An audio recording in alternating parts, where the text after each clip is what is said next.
Hello and welcome to Brunwood Farm. Well, it's July and the chickens ain't laying and the flowers are going over and everything in the veg garden is too early to pick. And that means one thing: I have a major produce shortage. So here on my farm in Suffolk, England, I have a small flower farm, a small market garden, and I sell produce both at farmers markets and in a pop-up shop every Sunday when my CSA customers come to get their veg box. Now this is the first year I've done a CSA. I was supposed to do one last year and the weather last year was terrible. But it's still a huge learning curve because I just can't get it into my head to grow enough. And so it has to be said, the first few boxes for the CSA, I started the beginning of June. So today was the 5th box. They've been a little bit lacking because stuff just is yet to come on. And I don't know about you other folks in the UK, but the growing weather this year just has been very strange. It's been hot, and it's been cold, it's been dry, it's been wet, and nothing at the right time. We haven't had warm wet, which means everything is just not where it should be. Now one thing, just don't mention the weeds. Still super weedy. The veg boxes, thank God I only did 10 this year because it's a massive learning curve into how much you think you need to grow. So I wanted to put in 2 lettuces every week. That's 20 lettuces per week. So actually in this first month, I need 20, 46, I need 80 lettuces. That has not happened. So this was my first row of lettuces. Most of these have been cut off, and what happens is I cut them off at the base when I harvest the initial lettuce, and then it sends out these little extra bits, and I've been leaving them because I then take those leaves and add them to my salad mix. So these lettuces here, the lettuce heads have been taken off and they are what's come from the stem which I've left in the ground. So I don't pull the lettuce out, I just cut it off at the base, and that stem then shoots out these extras which you can use for salad bags. These are the new lettuces that have gone in. As you can see, they're coming on well. They look luminous and beautiful, but they are not ready. There are some more over here that, again, these have been pricked out and put into these trays to grow on a little bit before they go out into the main garden, but they're not ready. There's a theme here. My kale is here and it got absolutely clobbered by pigeons. So you can see all of this is pigeon. That's where the pigeons have got to it. And now I put this enviromesh over the top, it is allowing these leaves to come through, but not ready for picking yet. Then we have a nice purple kale next door. Again, these are recent transplants, so they need to get established. And then we have some nasturtiums, again, establishing well, but not enough leaves to harvest all in one batch. I'm harvesting a few tiny leaves just to add to salad bag mixes, but not enough for a full-on box. Along here we have our courgettes, and we have finally, oh, in fact, look. This is exciting. These are the first ones. That's really exciting. So it looks like before long, I might actually be able to put some courgettes and then marrows, depending on what people want, into the veg boxes. So they come all the way down here. Now I have to say, I have been saved by self-seeded things this year. My chard went to seed last year and I left it. Thank goodness I left it, because all of everything you can see here is self-seeded chard. I have desperately needed that for my salad bags, and amongst the very weedy garlic there are also chard plants, and because they've been protected by the garlic and I haven't noticed them, they've actually grown on and made me some big leaves, so I've actually got big chard leaves to harvest as well. So that has saved me, thank goodness for them. They are starting to all go though. You know, when they get to this, they get difficult to harvest. It's not quick. You're having to strip out all the buggy bits. So today I have transplanted a load of chard along here, which will be my backup.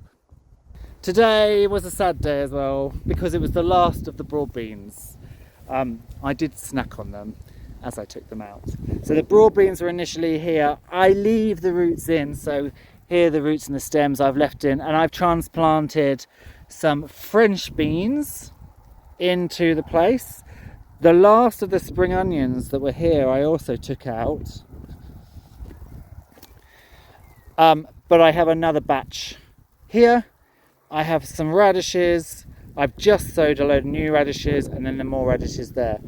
The sugar snaps I forgot to water, and so they went really, I mean, they look awful. However, now they're getting some water, they are starting to regenerate. So I'm hoping I might actually be able to save this crop and get some more sugar snap peas out of them.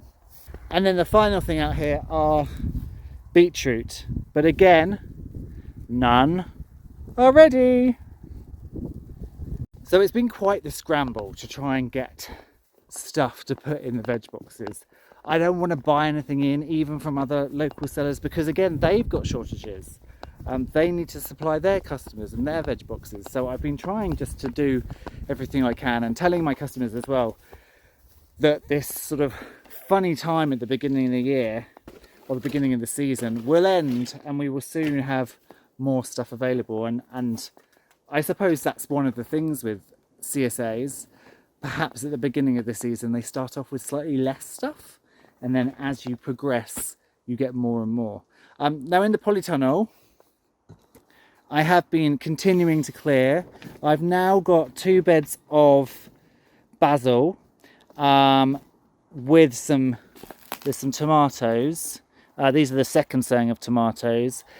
This is a lemon basil, and then this is your bog standard basil. It hasn't done brilliantly, but it's only just been transplanted, and things take a while, I find, when they transplant. The peppers, for example, took a while when they were transplanted, but today I noticed the very first flower. We've got the first tomato flowers on these tomatoes that were put in initially. These are the first sowings of tomatoes. And the first lot of aubergines are also suddenly starting to kind of generate, rather than just sit there and live. I mean, this just sat there and lived, or tried to die for a long time, but suddenly it seems to have taken off. So they're doing things.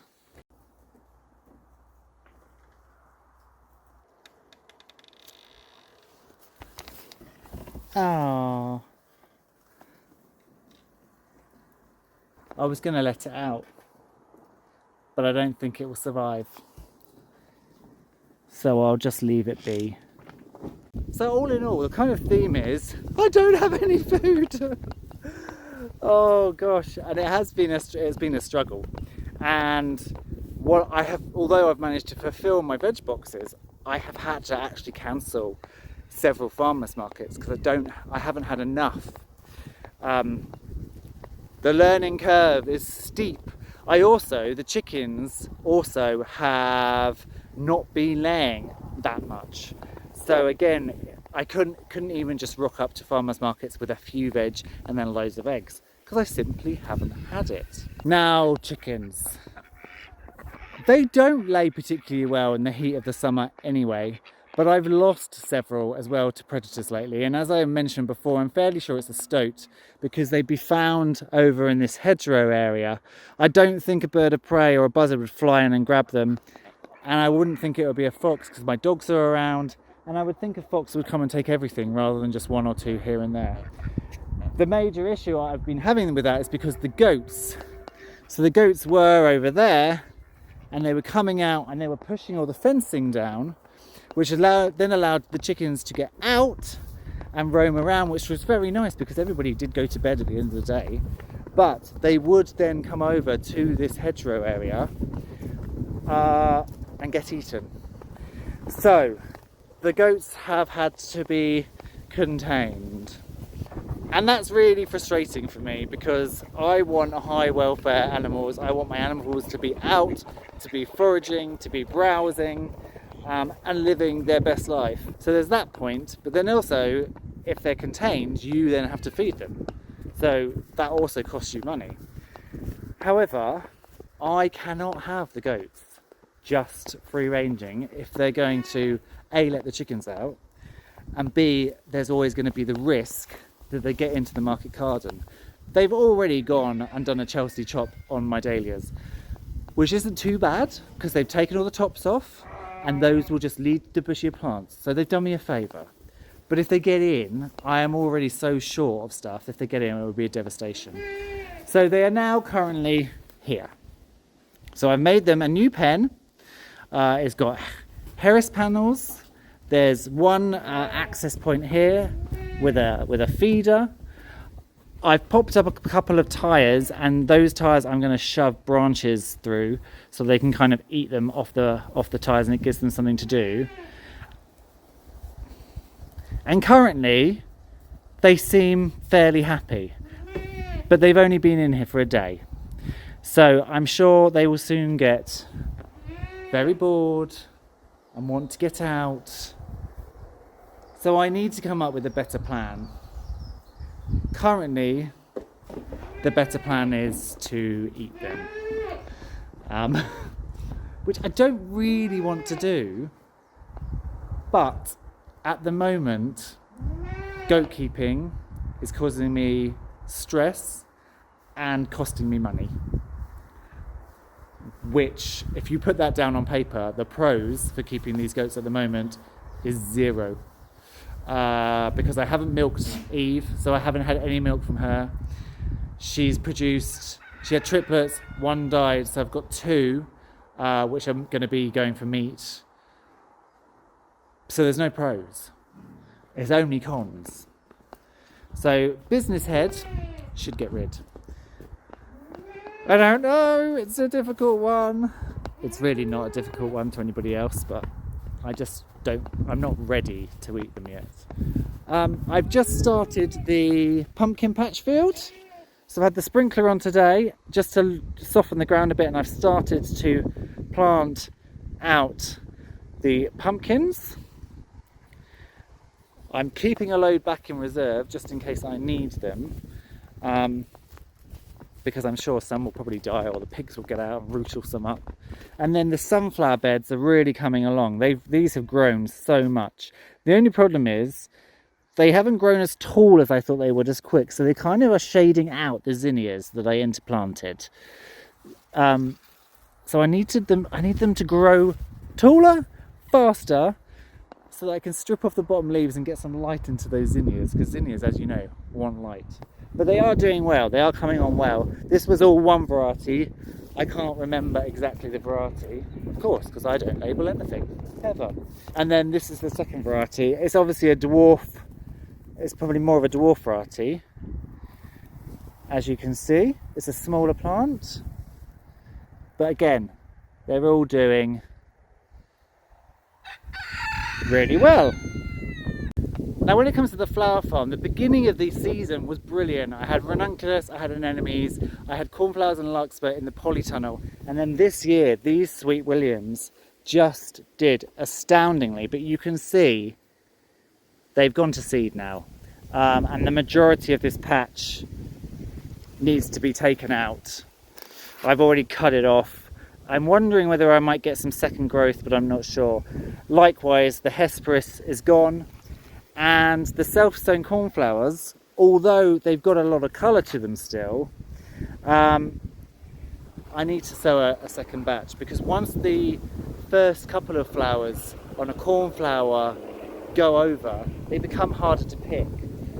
So this is a nice head, for example, but these flowers are all, on closer inspection, they're not good enough. So actually 3 on this stem, there's 5 flowers. On close inspection, only 2 of them are any good, and they're the wispy ones on side stems, which aren't as great for bouquets. So I need to sow some more of those. The helichrysum, or the straw flowers, are starting to come through. I did harvest some the other day, and you can see where I've cut them off right down here, so they're going to shoot out and make loads more. And I am beginning to get the first snapdragons. Here's my row of snaps. And then I am getting a lot of yarrow. This is a bed that I have got stuff in, but nothing has yet kind of come through. It's all still getting established. But my yarrow is looking beautiful.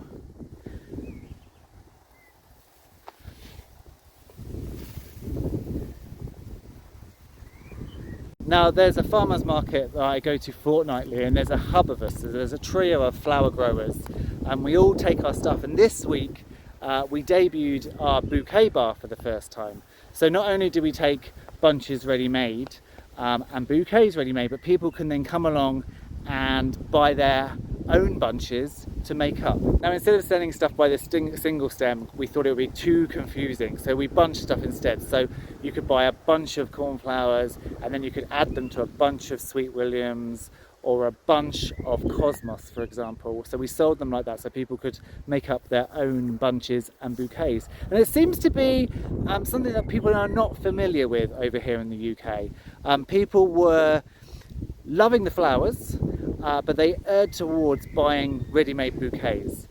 I still think there's a huge market for doing bouquet bars. I think we just need to show people how easy it is, and you can just buy all of these flowers, your favourite flowers, from a bouquet bar and pop them together, and you can become a flower arranger. But I have been selling quite a lot of bouquets. I've also selling bouquets in a shop in the local high street, and they are, the first week we did them, there was quite a lot of wildflowers, lots of cow parsley and daisies and flowering parsley, and it looked more like a wildflower meadow, field, hedgerow. And we sold a couple, but not very many. This week now I'm starting to get larkspur and helichrysum and Shasta daisies and yarrow. They've already been selling really well, so I have high hopes for those. And then next weekend I'm actually attending my first ever country show, Heavingham Hall Country Show, and we're going to take the Bouquet Bar to that, and fingers crossed it will do well. So how am I going to tackle my food shortage? I have been sowing like a crazy man. We are in July. It's the beginning of July. There is still plenty of time to sow stuff.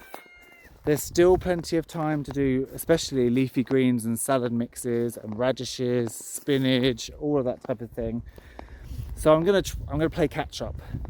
I think there's enough that over the coming weeks, as the tomatoes and the peppers and the basil and the courgettes come in, and the garlic and the onions can be lifted, and the sugar snaps revitalise and the beans come in, there should be more than enough.